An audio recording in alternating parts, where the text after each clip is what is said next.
Health Alert is brought to you by Flexogenics, non-surgical solutions for an active lifestyle. Welcome back. A woman dies of cardiovascular disease every 80 seconds here in the U.S. And today, the American Heart Association is asking women to wear red to raise awareness to the leading cause of death in women. I am now joined by Dr. Campbell. So, Dr. Campbell, thank you for joining us this afternoon. I like your red. Oh, thank you. Thank you. It's great to wear red for women. It is, definitely. So can you tell us how big a problem cardiovascular disease is in women? You know, women are undertreated and underserved when it comes to heart disease. Heart disease has long been thought to be, associated with the disease of men, but the truth is it affects both sexes equally.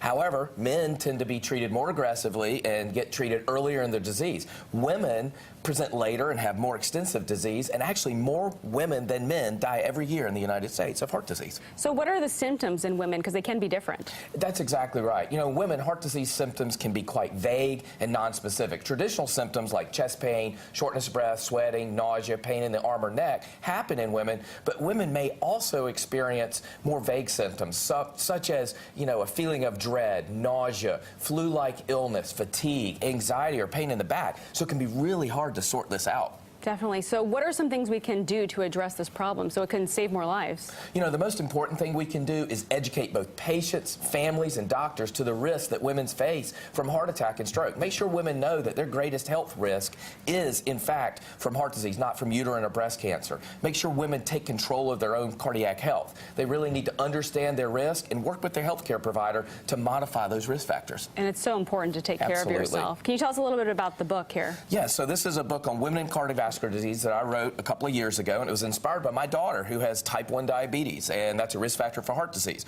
My daughter designed the cover, and this is really a tribute to make sure that all women get the treatment they deserve in honor of my daughter. It's so important to just check everything and make sure you're healthy. Absolutely. All right, well, thank you for joining us this afternoon. And of course,